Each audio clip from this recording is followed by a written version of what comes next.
ठीक है, तो आज हम लोग सीखेंगे बंगाल के बारे में। ठीक है, तो बंगाल के बारे में देखते हैं कि किस तरीके से कौन कौन सा नवाब था बंगाल में, फिर किस तरीके से बैटल ऑफ प्लासी हुआ, बैटल ऑफ प्लासी में सिराजुद्दौला को किस तरीके से मारा गया, मीर जाफर या फिर मीर कासिम के द्वारा। ठीक है, तो सबसे पहला हम लोग क्या देखेंगे इसमें, तो सबसे पहला चीज देखेंगे प्रोमिनेंट नवाब बंगाल, मतलब बंगाल में जो नवाब था, नवाब लोग था, उसके बारे में देखेंगे। ठीक है, तो उसी सीक्वेंस में सबसे पहला जो नवाब आता है उसका नाम है मुर्शिद कुली खान। क्या नाम है?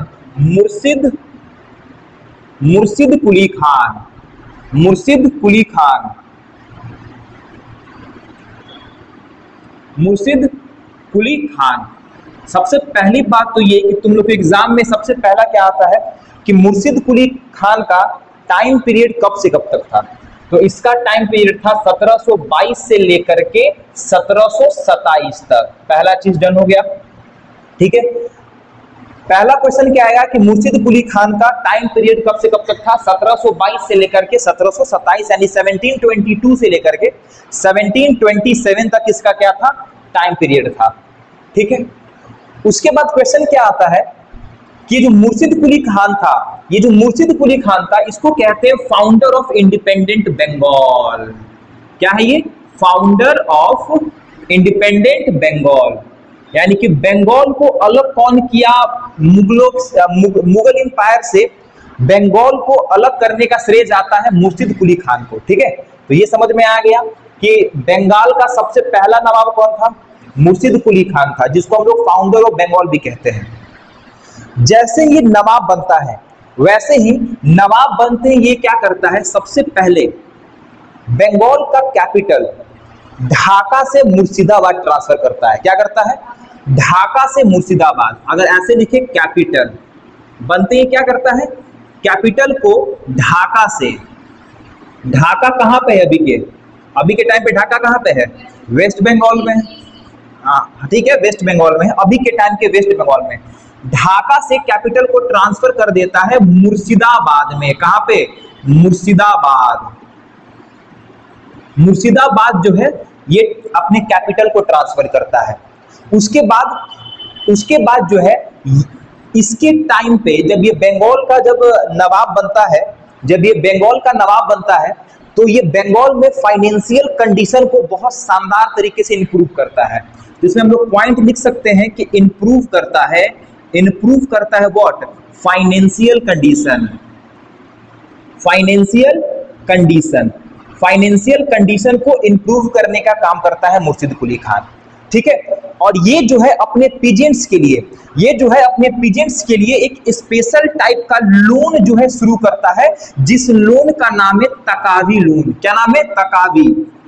तकावी लोन। ये तकावी लोन जो है ये शुरू करता है किसके लिए? अपने यहाँ के पीजेंट्स के लिए। बात समझ में आ रहा है? तो अगर तुम्हारे एग्जाम में ये क्वेश्चन आएगा कि बताओ तकावी लोन शुरू करने का श्रेय किस पे जाता है?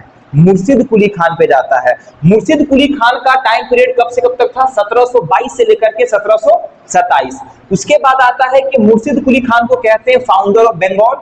बंगाल बनाते ही ये अपना कैपिटल ढाका से मुर्शिदाबाद शिफ्ट कर लेता है। उसके बाद इंप्रूव करता है फाइनेंशियल कंडीशन और एक लोन इंट्रोड्यूस करता है, स्पेशल लोन इंट्रोड्यूस करता है अपने पीजेंट्स के लिए, जिस लोन का नाम क्या है? तकावी लोन। ठीक है, उसके बाद इसमें क्या हम लोग देख सकते हैं, मुर्शिद कुली खान में क्या देख सकते हैं हम लोग, इसमें कह सकते हैं कि ये जो है जागीर को खालसा में कन्वर्ट करता है। ठीक है, ये क्या करता है? ट्रांसफर कर देता है। ऐसे लिखते हैं इसमें ट्रांसफर करता है क्या? जागीर को ट्रांसफर कर देता है खालसा में। जागीर को खालसा में कन्वर्ट करने का काम करता है। तो मान लो तुम्हारे एग्जाम में अगर ये आया कि जागीर को खालसा में कौन कन्वर्ट करता है, तो जागीर को खालसा में कन्वर्ट करने का श्रेय जाता है मुर्शिद कुली खान को। आ रहा है बात समझ में? मुर्शिद कुली खान को। उसके बाद देखते हैं कि इसके टाइम पे जितना भी रिवॉल्ट हुआ, और रिवॉल्ट कौन कर रहा था भाई? तो रिवॉल्ट करने वाले लोग थे कौन? तो पीजेंट्स, जमींदार। तो ये जो है सप्रेस्ड, सप्रेस्ड जमींदारी रिवॉल्ट। जमींदार जो है रिवॉल्ट करता है, उसको सप्रेस करने में बहुत ज्यादा ये, उसको जो है सप्रेस करने में रिवॉल्ट, ठीक है, सप्रेस करने में ये सक्सेसफुल रहता है। और तो और ये जो मुर्शिद कुली खान है, ये फॉरेन ट्रेडर्स पे बहुत ज्यादा स्ट्रिक्ट कंट्रोल रखने का काम करता है। फॉरेन ट्रेडर्स, फॉरेन मतलब यूरोपियन, जो भी है ना, फॉरेन, यूरोपियन, ब्रिटिशर, ठीक है ना। स्ट्रिक्ट कंट्रोल, यहां पे लिख सकते हैं हम लोग, स्ट्रिक्ट कंट्रोल। स्ट्रिक्ट कंट्रोल किस पे? तो फॉरेन ट्रेडर्स पे। किस पे? Foreign traders. आ रहा है बात समझ में? ठीक है, फॉरेन ट्रेडर्स पे स्ट्रिक्ट कंट्रोल रखने का काम करता है, ठीक है। और ये जो है बंगाल में एक बहुत ही सिस्टमैटिक एडमिनिस्ट्रेशन सिस्टम को स्टेब्लिश करता है, ठीक है ना। इसको ऐड कर लेना कि बहुत ही ज्यादा सिस्टमैटिक एडमिनिस्ट्रेशन सिस्टम को स्टेब्लिश करने में सक्सेसफुल रहता है मुर्शिद कुली खान। तो आओ इसको एक बार रिवाइज करते हैं, ठीक है। सबसे पहली बात तो ये कि बंगाल को अलग करने वाला शासक का नाम बताओ। बंगाल को अलग करने वाला शासक का नाम बताओ, मुर्शिद कुली खान। उसका टाइम पीरियड 1722 से लेकर के 1727 तक। बंगाल का राजा नवाब बनते ही सबसे पहले काम क्या करता है? ढाका को मुर्शिदाबाद में चेंज कर देता है, यानी अपना कैपिटल जो है वो ढाका से मुर्शिदाबाद ट्रांसफर कर देता है। वहां पे फाइनेंशियल कंडीशन काफी ज्यादा इंप्रूव करता है। एक स्पेशल लोन शुरू करता है जिस लोन का नाम है तकावी लोन, जो कि पीजेंट्स के लिए था। आ रहा है बात समझ में? अगर एग्जाम में ये क्वेश्चन आया कि बताओ पीजेंट्स के लिए तकावी लोन शुरू करता है कौन, हम लोग बोलेंगे मुर्शिद कुली खान। बात समझ में आ गया? और ये जो है जागीर को खालसा में कन्वर्ट करता है, ट्रांसफर कर देता है, मतलब जागीर को खालसा में कन्वर्ट कर देता है और फॉरेन ट्रेडर्स पे स्ट्रिक्ट कंट्रोल रखने का काम करता है। बात समझ में आ रहा है? हटा दे, ठीक है। इसके बाद कौन आया देखो, इसके बाद आता है सुजाउद्दीन। कौन आया? सुजाउद्दीन आता है इसके बाद, ठीक है, सुजाउद्दीन। सेकेंड कौन आता है? सुजाउद्दीन।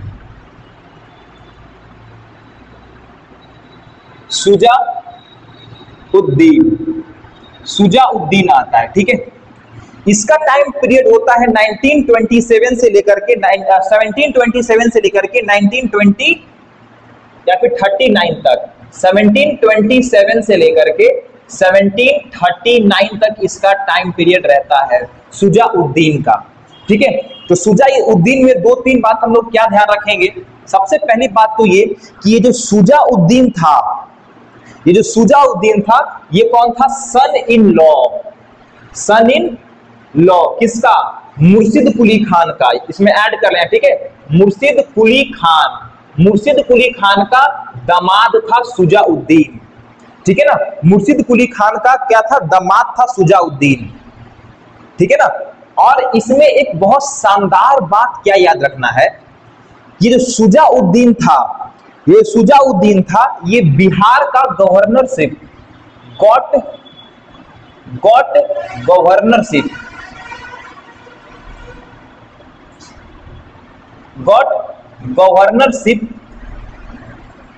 ऑफ बिहार का गवर्नरशिप ले लेता है किससे? मुहम्मद शाह से। मुहम्मद शाह याद है कौन था? मुहम्मद शाह रंगीला, नादिर शाह का इन्वेजन याद है? मोहम्मद शाह रंगीला, जिसके टाइम पे नादिर शाह का इन्वेजन हुआ था, ठीक है। इसके बारे में भी हम लोग डिस्कस करेंगे।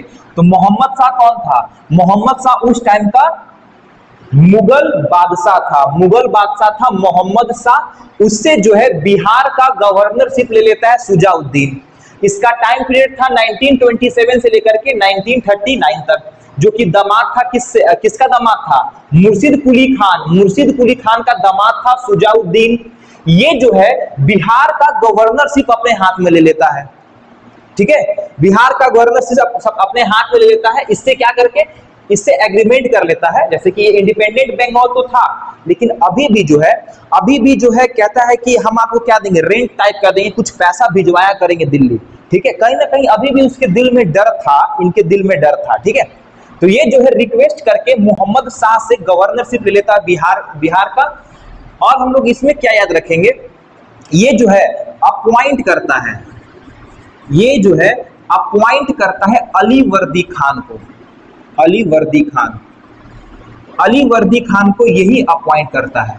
तो अगर हम तुमसे ये क्वेश्चन करें कि बताओ अली वर्दी खान को अपॉइंट करने वाला नवाब कौन था, कौन था? शुजाउद्दीन। ठीक है, शुजाउद्दीन जो है वो अली वर्दी खान को अपॉइंट करता है। ठीक है, बंगाल के गवर्नरशिप मिलने के, बिहार के गवर्नरशिप मिलने के बाद अगर ये बोले कि बताओ जरा बिहार का गवर्नरशिप किससे लेता है, तो हम लोग याद रखेंगे मोहम्मद शाह से लेता है। किससे लेता है? मोहम्मद शाह से लेता है। बताओ यहां तक समझ आ रहा है? ठीक है, सबसे पहले हम लोग क्या देखें, मुर्शिद कुली खान। हम लोग उसमें ये देखें कि किस तरीके से मुर्शिद कुली खान जो है बंगाल को इंप्रूव करता है। उसके बाद उसका दामाद शुजाउद्दीन आता है। ठीक है, ये जो है बिहार का गवर्नरशिप जो है मोहम्मद शाह से लेता है और अपॉइंट करता है अली वर्दी खान को। कोई दिक्कत? अब आगे देखो, अब आगे देखते हैं हम लोग। ठीक है, इसके बाद आता है कौन? इसके बाद आता है सरफराज खान। कौन आता है? सरफराज खान, सरफराज खान। ठीक है, अगर हम ये बोलें कि बताओ सरफराज खान का टाइम पीरियड बताओ, सरफराज खान का टाइम पीरियड मात्र 1 साल रहा, 1739 से लेकर के 1740 तक था सरफराज खान का टाइम पीरियड। आ रहा है बात समझ में? सरफराज खान में 2-3 पॉइंट बहुत ज्यादा इंपॉर्टेंट है, इसको ध्यान रखेंगे। ठीक है, सरफराज खान का सबसे पहली बात तो कि इसका निकनेम कह सकते हैं या फिर इसका टाइटल बोल लो, टाइटल, इसका टाइटल क्या क्या था? तो इसका टाइटल था क्या? हैदर जंग, हैदर जंग। तो ये भी क्वेश्चन बहुत सारे पेपर में पूछा गया है।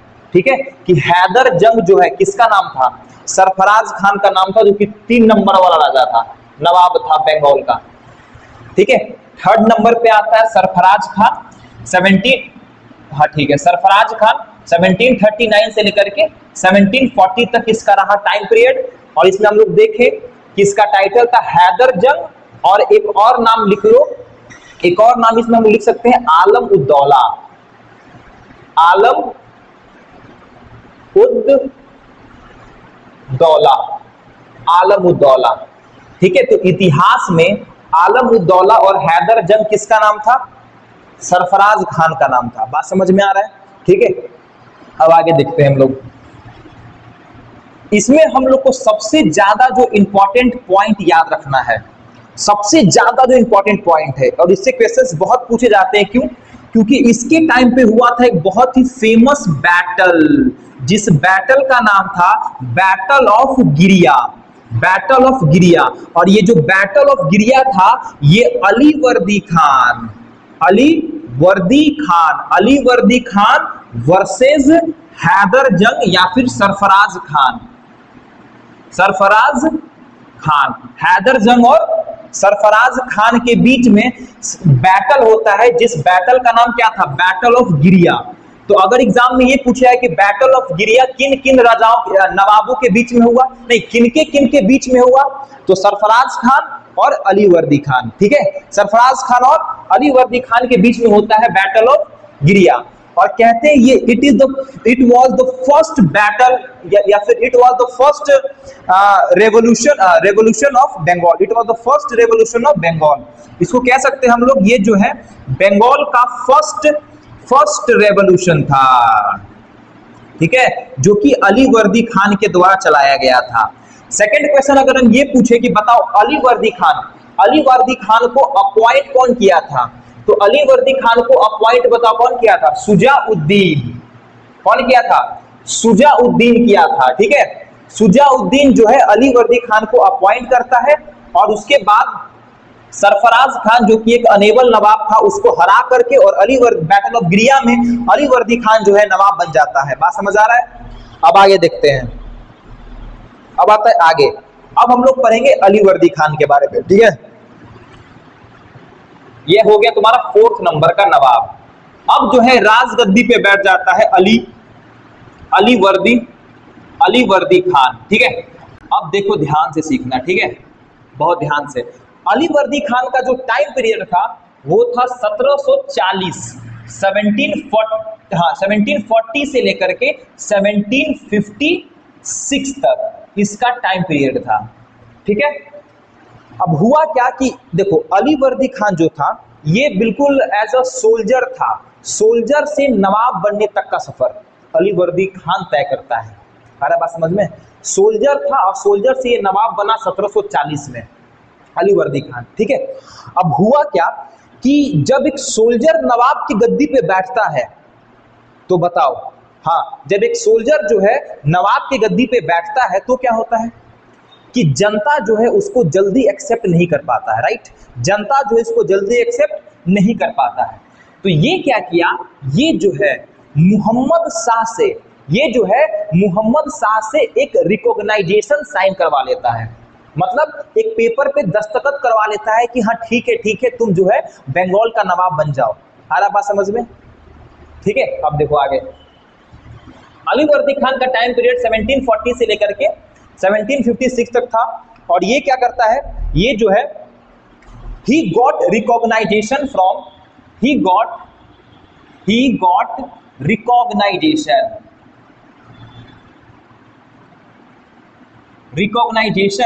फ्रॉम किससे, मुहम्मद शाह,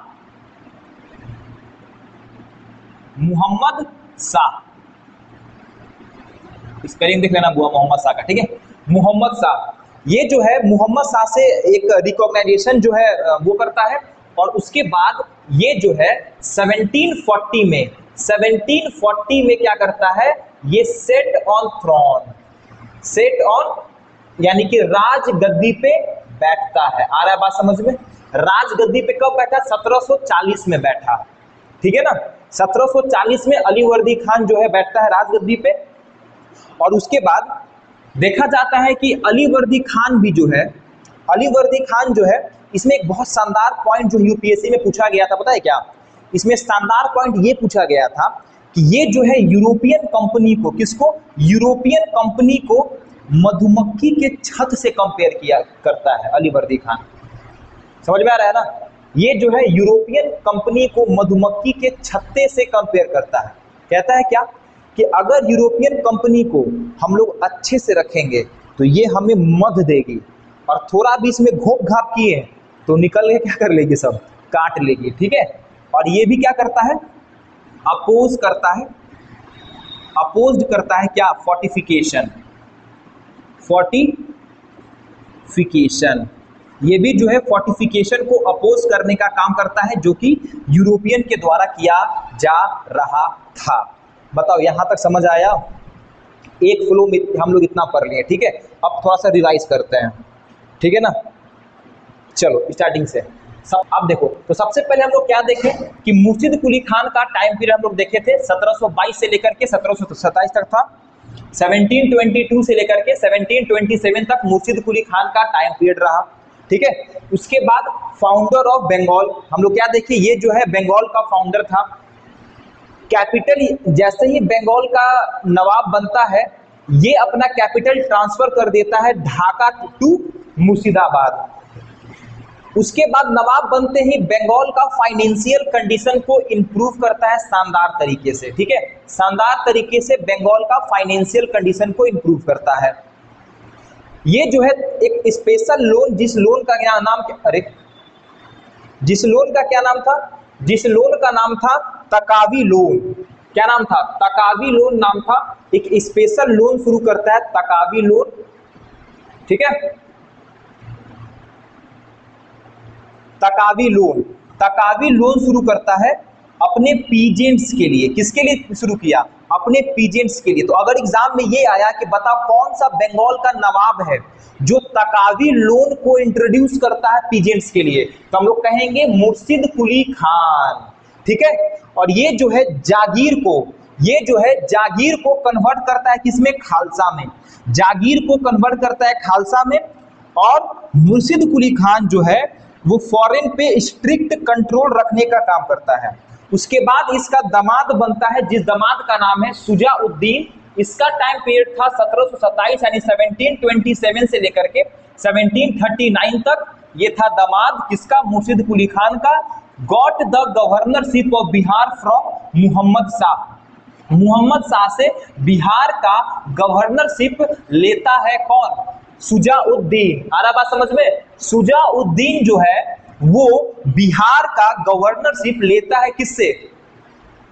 मुहम्मद शाह से। और यही जो है अलीवर्दी खान को सुजाउद्दीन जो है यही अलीवर्दी खान को अपॉइंट करता है अपने एडमिनिस्ट्रेशन में एज अ सोल्जर। उसके बाद बनता है सरफराज खान जिसका टाइम पीरियड 1739 से लेकर के 1740 तक था, जिसका टाइटल हम लोग देखें हैदर जंग और आलम-उद-दौला। और इसके टाइम पे एक बहुत शानदार बैटल होता है, एक बहुत ही शानदार बैटल होता है जिस बैटल का नाम है बैटल ऑफ गिरिया, जिसमें हम लोग देखें कि अलीवर्दी खान जो है सरफराज खान को हरा देता है। और इसको कहते हैं it was the first revolution of Bengal. समझ आ गया? अब हम लोग आगे देखेंगे, ठीक है। उसके बाद हुआ क्या? उसके बाद अलीवर्दी खान राजा बनता है 1740 से लेकर के 1756 में। 1740 में क्या करता है कि मोहम्मद शाह से एक लेटर साइन करवा लेता है कि आप बता दीजिए कि हम जो है बंगाल का नवाब बन चुके हैं लोगों को, ठीक है। जिससे क्या हुआ कि लोग बहुत आसानी पूर्वक यानी कि आराम से, जितने भी बंगाल के लोग थे वो आराम से अलीवर्दी खान को अपना नवाब मान लेते हैं। उसके बाद अलीवर्दी खान बैठता है 1740 में राजगद्दी पे बैठा। और उसके बाद ये जो है अपोज करता है फोर्टिफिकेशन, ठीक है। फोर्टिफिकेशन को अपोज करने का काम करता है जो कि किया जा रहा था यूरोपियन के द्वारा, ठीक है। फोर्टिफिकेशन को क्या करता है? अपोज करता है। समझ आ रहा है? Very good. अब आगे देखते हैं। अब इसके बाद देखो कहानी आगे बढ़ता है। इसके बाद कहानी आगे बढ़ा, ठीक है। इसके बाद क्या होता है?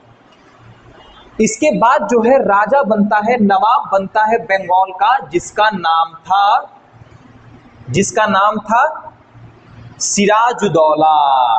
सिराजुद्दौला, इसको थोड़ा डिटेल में पढ़ते हैं हम लोग। आ जाओ। सिराज-उद-दौला, सिराज-उद-दौला, ठीक है। कौन है? सिराज-उद-दौला, ठीक है।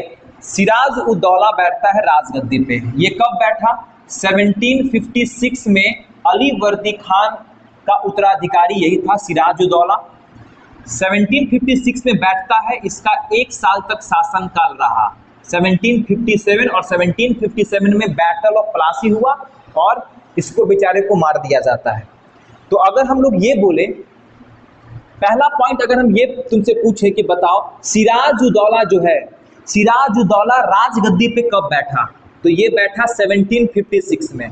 और इसके टाइम पे क्या होता है कि जो यूरोपियन कंपनी है, यूरोपियन कंपनी जितने भी यूरोपियन कंपनी थे, खासकर ब्रिटिशर, ये बहुत ज्यादा जो है पावरफुल हो गए थे। इसके टाइम पे पावरफुल हो गए थे, ठीक है। इसके टाइम पे क्या हो गए थे? पावरफुल हो गया था। जिससे क्या हुआ कि यूरोपियन कंपनी यानी कि ब्रिटिश के साथ जो है इसका कॉन्फ्लिक्ट होना शुरू हो गया। कॉन्फ्लिक्ट होना जो है ब्रिटिशर के साथ शुरू हो गया। रीजन क्या था? रीजन ये था कि जो ब्रिटिशर है जब ये राजा बना तो इसके दरबार में सजदा करने नहीं आया। पहले क्या होता था कि अगर कोई भी राजा बना, ठीक है, कोई भी अगर राजा बना तो जितने भी यूरोपियन कंपनी हो गए, बड़े बड़े ट्रेडर्स हो गए, ये सब जाते थे राज दरबार में और उनको सजदा करते थे, ठीक है। तो इस टाइम पे क्या हुआ कि ब्रिटिशर जो है जब ये राजा बनता है, नवाब बनता है, तो ब्रिटिशर बिल्कुल भी सजदा करने नहीं आया। यानी कि ब्रिटिशर क्या कह सकते हैं? Britisher did not come in the court of Siraj. कह सकते हैं did not came in court of Siraj. Siraj ud Daula के कोर्ट में ब्रिटिशर नहीं आया, ठीक है। तो हुआ क्या कि अब पहले क्या होता था कि नवाबों का ईगो बहुत चरण सीमा पर रहता था। अब ये बोला कि हाँ नवाब हम बने और मेरे से मिलने नहीं आया, ठीक है। तब क्या हुआ कि अब सिराजुद्दौला थोड़ा थोड़ा इससे क्या होता है, गुस्सा जाता है, ठीक है। सिराजुद्दौला ये बहुत दिन से ये देखता आ रहा था कि ये जो है मिसयूज कर रहे हैं, ये जो है मिसयूज कर रहे हैं किसका, दस्तक का, दस्तक सिस्टम का मिसयूज कर रहे हैं, दस्तक सिस्टम का मिसयूज कर रहे हैं, ठीक है। और ये जो है ब्रिटिशर जो है वो सिराजुद्दौला को कासिम बाजार एक ऐसा जगह था, कासिम बाजार एक ऐसा जगह था जहाँ पे ब्रिटिशर का फैक्ट्री, ब्रिटिशर का ऑफिस सब कुछ हुआ करता था, ठीक है। कासिम बाजार में एंट्री नहीं दिया। अब बात यह है कि बंगाल का नवाब, अब बंगाल में ही इसको एंट्री नहीं मिला, ठीक है। तब क्या हुआ कि सिराजुद्दौला था ही एक तो बहुत यंग तो था ही, प्लस में ये बहुत बुरी तरीके से क्या हो गया, गुस्सा हो गया, ठीक है। ये क्या हो गया, गुस्सा हो गया। उसके बाद देखो यहाँ पे एक बहुत शानदार पॉइंट हम तुमको ये बता रहे हैं कि सिराजुद्दौला का एक बड़ा, इसके टाइम पे एक बड़ा खराब चीज था इसके साथ कि इसके खुद के घर के मेंबर, इसकी मौसी का नाम था घसीटी बेगम। क्या नाम था, घसीटी बेगम था, ठीक है। घसीटी बेगम था इसकी मौसी का नाम। घसीटी बेगम हो गया, अमीर चंद्र हो गया, शौकत जंग हो गया, जगत सेठ हो गया, राय दुर्लभ हो गया, ये सब के सब लोग जो हैं सिराजुद्दौला को अपोज करने का काम कर रहे थे, इसके खुद घर में, इसके खुद एडमिनिस्ट्रेशन में, ठीक है। और ये बहुत दिन से ये फील कर रहा था कि जो ब्रिटिशर है ये दस्तक सिस्टम का मिसयूज कर रहे हैं। अब बात ये है कि सर ये दस्तक सिस्टम क्या था, तो दस्तक सिस्टम जो है वो फ्री ट्रेड का परमिट था कि तुम बंगाल में कहीं भी बिना टैक्स दिए तुम ट्रेड कर सकते हो, ठीक है। तब होता क्या था कि ये लोग जो है बहुत शानदार तरीके से इसका मिसयूज किया, ठीक है। फिर यहाँ पे हम क्या बताएं कि सिराजुद्दौला जो है अपोज्ड बाय घसीटी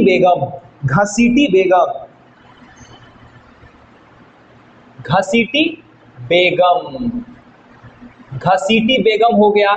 उसके बाद हम लोग देखते हैं क्या, जगत सेठ, उसके बाद अमीर चंद्र,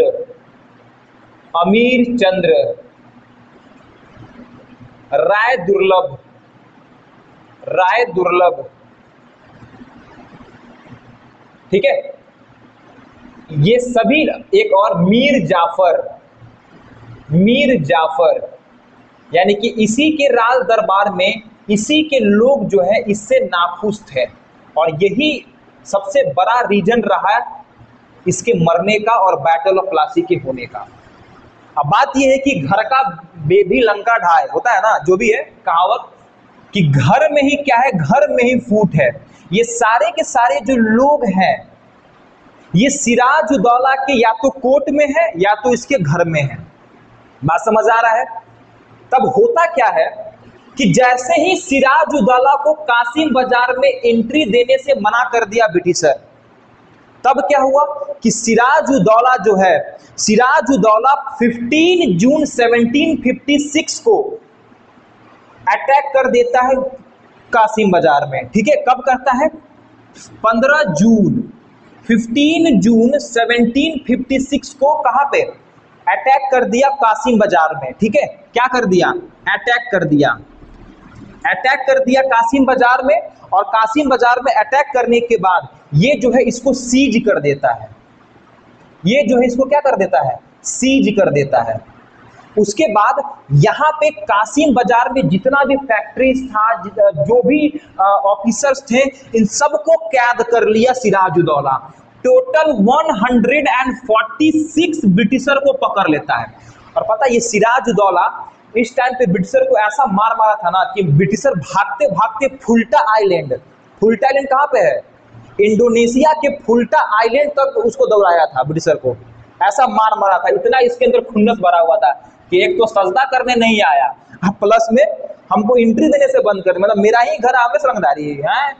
तब हुआ क्या कि पहले तो पटक के मारा ब्रिटिशर को, बहुत मारा मतलब बुरी तरीके से। अब भगाया सबको, मतलब दौड़ा के मारा, कहते हैं ना दौड़ा के मारा इसको, ठीक है।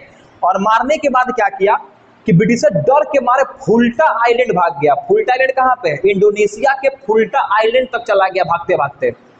उसी दरमियान 146 ब्रिटिशर को ये कैद कर लिया। अब देखो कहानी आगे बढ़ जाए ना, देखो कहानी आगे देखो। ये 15 जून को अटैक किया, ठीक है। अरे आगे, हाँ कहानी आगे देखो। उसके बाद क्या होता है, 15 जून को अटैक करता है और 146 अब देखो 146 ब्रिटिशर को ये क्या कर लिया, पकड़ लिया, ठीक है। तो 20 जून 1756, 20 जून 1756 को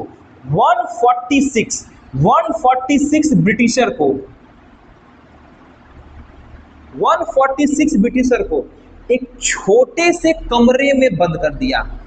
एक छोटा सा कमरा था, और ये ऐसा कमरा था कि यहाँ पे एक छोटा सा गेट था, मान के चलो, ठीक है। यहाँ पे छोटा सा गेट था, ठीक है। हाँ कैसे कहीं दिखा रहता है कि ऊपर ऐसे था, उसमें डाल दिया। एनीवे हम लोग एक थोड़ा सा देखते हैं, सीख लेते हैं पहले, ठीक है। सिंपलेस्ट वे में देखते हैं, ठीक है। हुआ क्या कि यहाँ पे एक छोटा सा गेट था। इसमें बोला कि आप लोग जाइए थोड़ा अंदर, और राजा आप लोग से कुछ बात करना चाहते हैं, नवाब आपसे कुछ बात करेंगे, ठीक है। अब हुआ क्या कि जैसे ही अंदर ब्रिटिशर पहुंच गया तो ये दरवाजा क्या कर दिया, दरवाजा को बंद कर दिया। अब जैसे ही दरवाजा को बंद किया तो ये एक ऐसा रूम था कि दरवाजा बंद होते ही अंदर वैक्यूम क्रिएट हो जाता है। और अगले दिन यानी कि जब 21 जून को जब ये दरवाजा खोला गया तो इसमें देखा गया कि मात्र 23 ब्रिटिशर जो है जिंदा बचा, बाकी सब जो है दम घुटने के बाद मर जाता है। और पूरे उसके बाद जब ये 23 बचा तो ये भागते भागते गया ब्रिटेन कि अब इंडिया में हम लोग नहीं रहेंगे। भागते भागते कहाँ चला गया, ब्रिटेन चला गया 23। और उसके बाद पूरा ब्रिटेन में हाहाकार मच गया कि एक बंगाल का नवाब है सिराजुद्दौला, और वो जो है बहुत ही कट्टर शासक है। इस तरीके से हम लोग को एक जॉन मिल्टन करके एक था, इसमें वो बुक पब्लिश कर दिया कि सिराजुद्दौला कितना कट्टर है ऐसे करके। अब पूरा ब्रिटेन में हाहाकार मच गया, पूरा ब्रिटेन का जितना गवर्नमेंट था सब हिल गया था कि बाप रे बाप इस तरीके से ये राजा है। तब क्या होता है, तब कहानी में आता है एक स्वर्ग से उत्पन्न सेना नायक जिसका नाम था रॉबर्ट क्लाइव, ठीक है। कहानी में कौन आता है, रॉबर्ट क्लाइव आता है, ठीक है। उसके बाद कहानी में कौन आता है, कहानी में आया रॉबर्ट क्लाइव। इसको बोलते हैं black hole tragedy,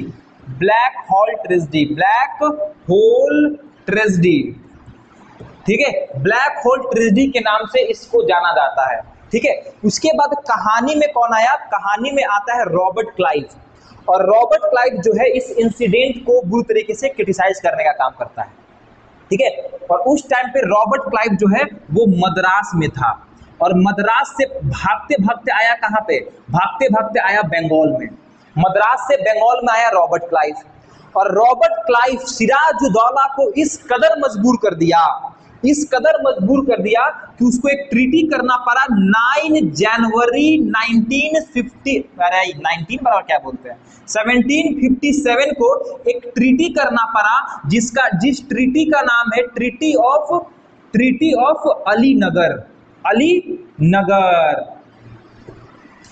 of Alinagar करना पड़ा, जिसमें नवाब को यानी सिराजुद्दौला को नवाब को 1.5 करोड़ रुपया देना पड़ा। किसको, 1.5 करोड़ देना पड़ा ब्रिटिशर को। और तो और जो दस्तक बैन किया था उसको वापस से शुरू करना पड़ा, दस्तक को वापस से शुरू करना पड़ा। इसी ट्रीटी के अंदर जो है वो ब्रिटिशर क्या करता है, इसी ट्रीटी के अंदर अपना क्वाइन इशू करने का ट्रीटी मतलब वो एग्रीमेंट कर लेता है कि अब से जो है हम लोग अपना क्वाइन इंट्रोड्यूस करेंगे। इसी ट्रीटी के अंदर इंट्रोड्यूस कर देता है अपना क्वाइन, कौन, ब्रिटिशर, ठीक है। और कहा जाता है ये जो ट्रीटी ऑफ अलीनगर है ये फर्स्ट ट्रीटी था, ये जो है फर्स्ट ट्रीटी था किसका, ब्रिटिशर का। तो ये सब जो भी नोट्स है ये लोग तुम लोग लिख लेना, ठीक है। फर्स्ट ट्रीटी था ब्रिटिशर का, ट्रीटी ऑफ अलीनगर 9 जनवरी 1757, ठीक है। तो इस पार्ट में हम लोग यहीं तक रखते हैं। इसके बाद हम लोग देखेंगे कि किस तरीके से इस ट्रीटी के बाद कॉन्स्पिरेसी रचा गया, किस तरीके से मीर जाफर ब्रिटिशर में मिलता है, और किस तरीके से बैटल ऑफ प्लासी हुआ, फिर बैटल ऑफ प्लासी का कारण क्या था, डुअल गवर्नमेंट क्या था, ये सब कुछ हम लोग देखेंगे कल यानी नेक्स्ट पार्ट में, ठीक है। तो आज की सभा यह समाप्त हुई, धन्यवाद।